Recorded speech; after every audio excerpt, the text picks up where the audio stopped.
Salmo 17, versículos 6 al 15. Yo te he invocado por cuanto tú me oirás, oh Dios. Inclina a mí tu oído, escucha mi palabra.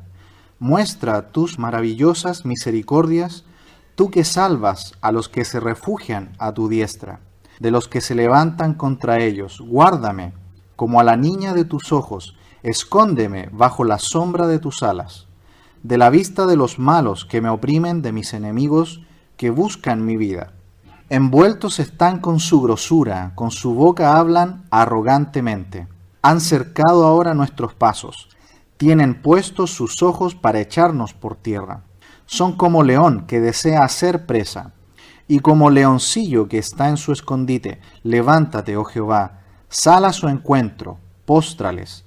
Libra mi alma de los malos con tu espada, de los hombres con tu mano, oh Jehová, de los hombres mundanos, cuya porción la tienen en esta vida, y cuyo vientre está lleno de tu tesoro. Sacian a sus hijos, y aún sobra para sus pequeñuelos. En cuanto a mí, veré tu rostro en justicia. Estaré satisfecho cuando despierte a tu semejanza. Bien, en esta noche veremos que nuestra vida está escondida en Dios. Para David, que está escribiendo este salmo, el Salmo 17, más o menos sabemos la circunstancia en la que se encuentra el rey David.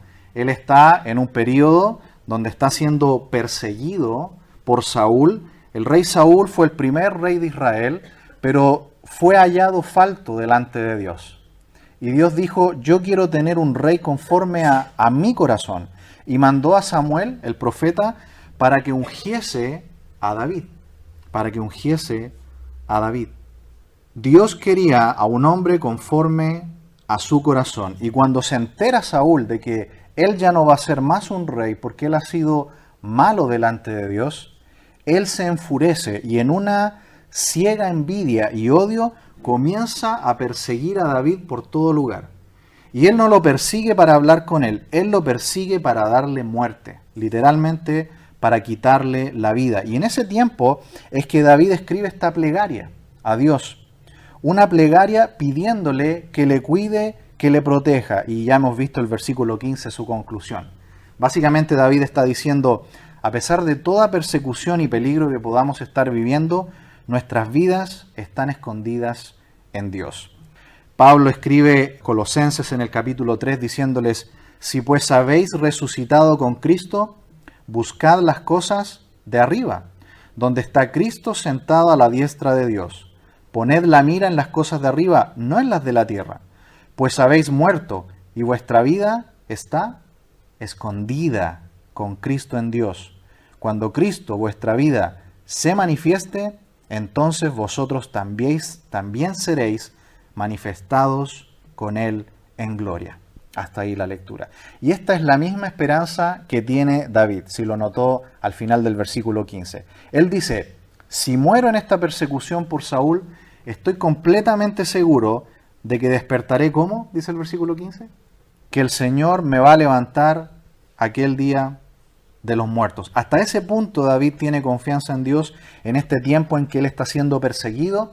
Él todavía no asume su reinado, todavía es Saúl el rey, pero lo persigue para matarle. En los versículos 1 al 5 que leímos el jueves pasado, vimos lo primero que debemos hacer cuando vamos en oración a Dios. ¿Cuál es? Presentarnos en santidad. Eso es lo primero. Cuando no hay santidad, el Señor no oye la oración. Proverbios 28:13 dice, el que encubre sus pecados no prosperará, pero el que los confiesa y se aparta alcanzará misericordia. El Señor no oye cuando hay pecado en nuestra vida. Y Él se presenta y dice, Señor, en mis labios no hay engaño. Eso lo dice en el versículo 1. Le dice, Señor, escucha mi oración hecha de labios sin engaño. Luego en el versículo 3 dice que Él ha resuelto con su boca no hacer ninguna transgresión. Dice ahí, he resuelto que mi boca no haga transgresión. Luego en el versículo 4, mira a qué se ha comprometido previamente a orar. Dice, yo me he guardado de la senda de los violentos. Y finalmente en el versículo 5 dijo, sustenta mis pasos en tus caminos para que mis pies no resbalen. Por lo tanto, cuando nos presentamos a orar al Señor en medio de una prueba parecida a la que tiene David, en medio de la opresión, en medio de la prueba o de la persecución, lo primero es presentarnos en una oración en santidad, limpio de pecado, y el Señor va a escuchar nuestras oraciones. Nuestra comunión con Él debe estar a cuentas, como decimos, debe estar al día. Y ahora en los versículos 6 al 15 veremos que Él va a dar las razones de por qué Dios debe escuchar su plegaria. Es decir, cuando estamos en santidad hay confianza en la oración, hay fe en la oración. Dice el versículo 6, yo te he invocado, por cuanto tú me oirás, oh Dios, inclina a mí tu oído, escucha mi palabra. ¿Notan la fe que tiene David al momento de orar? ¿Por qué tiene esa seguridad? Porque se está presentando con un corazón limpio, con santidad, con limpieza, ha confesado sus pecados. Muchas veces nosotros venimos al Señor en oración pidiéndole algo con urgencia, pero en nuestro corazón hay pecados guardados, hay pecados ocultos. Y muchas veces simplemente queremos que el Señor resuelva rápidamente nuestro problema y después nos olvidamos de Él. Por eso que es tan importante lo primero, estar en plena comunión con Él siempre, limpio nuestros pecados, confesados nuestros pecados, y después venir al Señor en una plegaria pidiendo que interceda, que intervenga en la situación difícil que estemos viviendo. Dice ahí, inclina a mí tu oído, escucha mi palabra. David tiene plena confianza de que el Señor le va a oír. Tiene plena confianza, porque en la epístola de Santiago se nos dice que cuando nosotros oramos con duda, eso es pecaminoso. No debemos orar con dudas en nuestro corazón. Dice Santiago 1:5, si alguno de vosotros tiene falta de sabiduría, pídala a Dios, el cual da a todos abundantemente y sin reproche, y le será dada. Pero pida con fe, no dudando nada, porque el que duda es semejante a la onda del mar, que es arrastrada por el viento y echada de una parte a otra. No piense pues quien tal haga que recibirá cosa alguna del Señor. Versículo 7 del Salmo 17 dice, muestra tus maravillosas misericordias, tú que salvas a los que se refugian a tu diestra, de los que se levantan contra ellos. Ya hemos visto entonces, santidad es lo primero al momento de venir a orar, en este momento de prueba.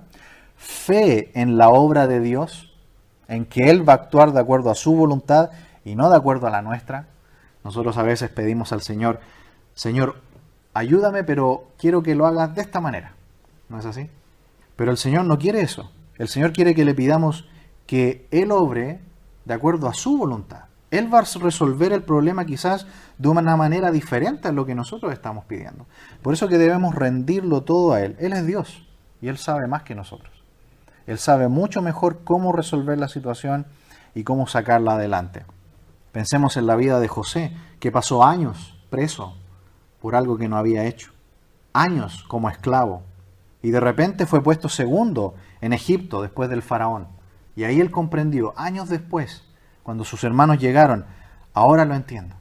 Dios permitió todo esto para salvar a toda la familia. Ustedes pensaron mal contra mí, mas Dios lo encaminó a bien. Aquí dice que cuando oremos tenemos que pedir al Señor y que Él muestre sus maravillosas misericordias.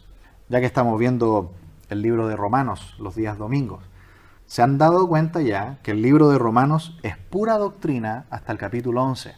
Es toda la doctrina de la salvación explicada quizás de la forma más profunda que tenemos en el Nuevo Testamento. Pero a partir del capítulo 12 comienza un cambio, si lo han notado. Él dice, ruego por las misericordias de Dios que os presentéis vuestros cuerpos en sacrificio vivo. Y cambia la intención ahora del libro y empieza a dar enseñanzas prácticas a la iglesia. Siempre el apóstol Pablo, cuando aborda los problemas de la iglesia, primero los aborda con la doctrina bíblica y después hace algunas implicaciones y aplicaciones a la vida. Aquí dice lo mismo, las misericordias de Dios, las maravillosas misericordias que Él ha hecho por nosotros. Por supuesto, la salvación es la mayor de todas ellas. David dice, al momento de orar en una plegaria pidiendo a Dios por protección en un momento difícil, preséntate en santidad, confiando plenamente que Él va a obrar según su voluntad y no de acuerdo a lo que yo quiero, y glorificándole a Él por sus maravillosas misericordias. Sigue diciendo el verso 7, tú que salvas a los que se refugian a tu diestra. ¿Qué está haciendo David al expresar esto? Él está diciendo, no hay fuerza humana que me pueda salvar de esto. David estaba escapando por las montañas. No sé si recuerdan que en una ocasión él decía que andaba como las cabras monteses, escalando los montes, los escondrijos, metiéndose en cuevas, porque los soldados de Saúl y Saúl mismo lo perseguían para matarlo. Por eso que él dice aquí, tú eres el único que me puede salvar. Y tu diestra, es decir, la mano derecha de Dios, que es la mano que usualmente se usa como la mano más hábil, la mano poderosa de Dios, es la única que me puede ayudar en este momento. Y él con santidad, plenamente confiado de que Dios va a orar, le dice, Señor, tú me vas a salvar, si es tu voluntad, de acuerdo a tus maravillosas misericordias. ¿Contra quiénes? Y aquí está la razón por la cual David está escribiendo esto, de los que se levantan contra ellos. Aquí David dice por qué él está angustiado, por qué él está escribiendo este salmo, por qué él está bajo persecución. Hay enemigos que están organizados, que lo están persiguiendo para quitarle la vida. Versículo 8, guárdame como a la niña de tus ojos, escóndeme bajo la sombra de tus alas. La expresión niña de tus ojos se refiere a la pupila del ojo, ¿no? La parte más delicada de los ojos, la parte que más debemos cuidar y proteger. De esa manera le pide David que lo proteja, como algo muy delicado y especial para él, y escóndeme debajo de tus alas. El concepto de las alas es muy posible que en el Antiguo Testamento tiene mucho que ver con las alas de los querubines, ¿no? que tapaban el arca del pacto. Recuerdan en 1 de Reyes capítulo 8. Pero en el Nuevo Testamento el concepto de proteger con las alas, ¿recuerdan cuando el Señor Jesús habló de esto? Y vio a la ciudad de Jerusalén y dijo, ¿cómo yo desearía protegerlos como la gallina a sus polluelos? Esa es la idea, la protección de las alas de Dios, protegiendo con su santidad poderosamente a los suyos. De esa manera, David se expresa para pedir a él que le cuide. Pero el pueblo de Israel, ustedes recuerdan que rechazaron a Jesús. Finalmente no lo aceptaron. Pero nosotros hoy que estamos en plena comunión con Él y somos sus hijos, hemos creído en nuestro Señor Jesucristo, en su obra en la cruz, su sangre derramada, creemos que es la única que limpia nuestros pecados y nos da la eterna salvación. ¿Cómo no vamos a estar bajo sus alas? Nosotros sí estamos bajo sus alas y solamente tenemos que estar en comunión con Él cada día. Versículo 9, de la vista de los malos que me oprimen, de mis enemigos que buscan mi vida. Repito otra vez la misma plegaria. Estos enemigos quieren destruirlo, quieren quitarle la vida, lo están acechando, prácticamente lo han atrapado. El versículo 10 dice, envueltos están con su grosura, con su boca hablan arrogantemente. La expresión allí, envueltos con su grosura, es muy probable que se refiera a la dureza del corazón de estas personas. Las personas que lo buscan para matarlo tienen el corazón duro y lo buscan para quitarle la vida. Recuerden que la Biblia también enseña que el corazón y la boca están conectados, ¿no? De acuerdo a la abundancia del corazón, habla la boca. Por eso que a continuación dice que con su boca hablan arrogantemente. La palabra arrogancia aquí significa traición. Saúl y sus soldados no querían reconocer que David era el legítimo rey sucesor en Israel. Ellos no lo querían aceptar. No querían aceptar la voluntad de Dios. Y Saúl, como decíamos al principio, cegado por la envidia y por el odio, solamente quería matarlo. Por eso él dice, hay una traición aquí, no en contra mía, hay una traición en contra de Dios. Yo vine a ti, Señor, limpio de pecado, y creo que tú vas a vindicar mi causa. Así es como debemos presentarnos al Señor en oración cuando estamos en medio de una situación similar, para que veamos claramente cómo es que el Señor va a obrar en esa situación en nuestras vidas. Versículo 11 dice, han cercado ahora nuestros pasos, tienen puestos sus ojos para echarnos por tierra. David está diciendo que él, en la medida que va escapando, ha llegado a un punto que prácticamente lo han rodeado. Dice que sus ojos, los ojos de los malos, están puestos en él para echarlo por tierra, es decir, literalmente enterrar su cuerpo muerto. los enemigos ya saben la ubicación de David, ya saben el lugar donde él se encuentra. Entonces, es muy posible que David escribió este salmo o pensó en este salmo en el momento en que él está en un escondrijo, quizás en una cueva, en una montaña, en un lugar donde él ya ve los centinelas que han ubicado su posición. Ya saben dónde encontrarlo. Y David, en su desesperación, escribe esto. Y prácticamente David se está entregando a la muerte. Por eso que el versículo 15 lo manifiesta tan claramente. David está prácticamente seguro de que lo van a encontrar y que le van a quitar la vida. Por eso dice, me van a echar por tierra. Son como león, dice el versículo 12. Son como león que desea hacer presa y como leoncillo que está en su escondite. Hay algunos relatos que nos dicen que David iba por el desierto de Sif, también escalando las montañas, y es justamente el área donde los leones viven para acechar sus presas. Y el leoncillo, esto es algo muy interesante, estudiando el libro de Proverbios con los jóvenes, hay dos pasajes en Proverbios que hablan del leoncillo, del cachorro. Por ejemplo, en Proverbios 19:12 dice, como rugido de cachorro de león es la ira del rey. Y Proverbios 22 dice, como rugido de cachorro de león es el terror del rey. El que lo enfurece peca contra sí mismo.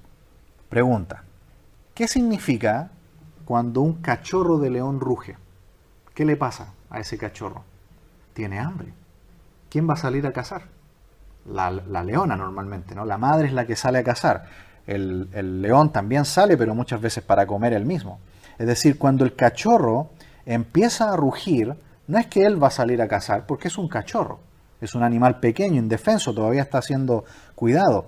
Pero el rugido de un animal pequeño, de un cachorro, de cualquiera este sea, significa muchas veces que la madre sale a buscar una presa para traer el alimento. Así que aquí vemos la imagen, ¿no?, que David nos está presentando. Ellos me están buscando, me están cazando para poder destruirme. Me persiguen como el león que va a salir a buscar una presa para luego despedazarme. Así también la palabra de Dios dice, ¿no?, que nuestro enemigo anda como un león rugiente buscando a quien devorar. Y por eso nosotros también debemos estar en esta plena comunión con nuestro Dios. Los versículos finales indican la petición que el Señor le está dando. Hasta aquí hemos visto las razones por qué David está orando. Lo persiguen para matarlo, es una persecución injusta, él es el legítimo rey de Israel que va a suceder a Saúl, pero ellos no lo quieren aceptar. Y aquí le pide, levántate, oh Jehová, en el versículo 13. Sal a su encuentro, póstrales, libra mi alma de los malos con tu espada. Levántate, hemos visto que es lenguaje de guerra, ¿no? Cuando se dice levántate es cuando las tropas se levantan para atacar. Aquí tenemos un elemento que se denomina imprecatorio. Imprecatorio. Es decir, David está siendo perseguido para ser muerto, él le pide a Dios, Señor, dales a ellos lo mismo que están buscando para mí. Pero David, ojo, David nunca ha tomado la vida de sus perseguidores, aunque ha tenido la posibilidad de hacerlo. ¿Recuerdan cuando David estuvo por lo menos 2 ocasiones para matar a Saúl si él hubiera querido y no lo hizo y lo dejó ir? Cortó un trozo de su ropa para mostrarle, mira, estuve al lado tuyo y no te hice daño por temor a Dios. Y a pesar de que él tuvo en sus manos poder hacerlo, él dice, Señor, que se haga tu voluntad. Yo no voy a tocar al que tú primero ungiste antes que mí. En cambio, David dice, Señor, tú, si es tu voluntad, póstralos a ellos. David pide a Dios que los detenga. Él no va a hacer justicia con su propia mano, aunque él podía hacerlo. Y hoy día, en nuestro tiempo actual de la iglesia, eso es mucho más enfático.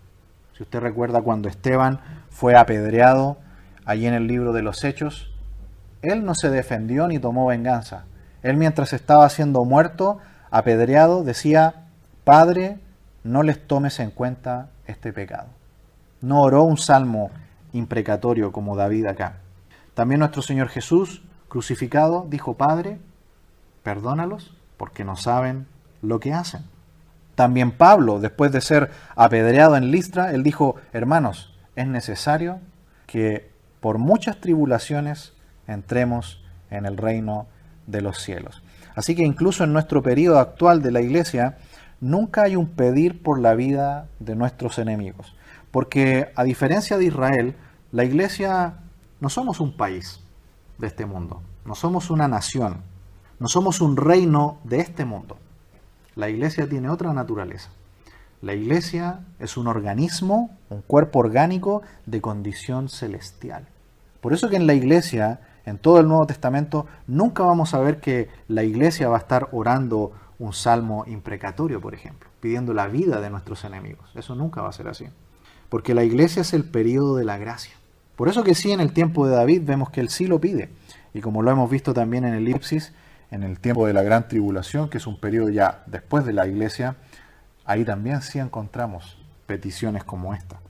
Pero David vive en otro tiempo y él, a pesar de que puede pedirlo, dice: Señor, hácelo, pero si es tu voluntad. Porque le dice: libra mi alma de los malos con tu espada. ¿Lo nota? No lo voy a hacer con mi espada, Señor, hácelo con tu espada. De los hombres, con tu mano, oh Jehová, de los hombres mundanos, versículo 14, cuya porción la tienen en esta vida, y cuyo vientre está lleno de tu tesoro, sacian a sus hijos y aún sobra para sus pequeñuelos. Aquí David describe cómo son estas personas malvadas que buscan para destruirlo. Pide David la mano de Dios sobre ellos. Dice que son hombres mundanos, terrenales. Dice, su porción la tienen en esta vida, no en el cielo, como lo haríamos los hijos de Dios. Son hombres terrenales. Hay un salmo, el Salmo 119, que dice: mi porción es Jehová. Para estos hombres la porción es esta vida, vivir las cosas del mundo, las cosas terrenales, las cosas de la tierra. Pero el Salmo 119, 57 dice: mi porción es Jehová. He dicho que guardaré tus palabras. Tu presencia supliqué de todo corazón. Ten misericordia de mí según tu palabra. Consideré mis caminos y volví mis pies a tus testimonios. Me apresuré y no me retardé en guardar tus mandamientos. Compañías de impíos me han rodeado, mas no me he olvidado de tu ley.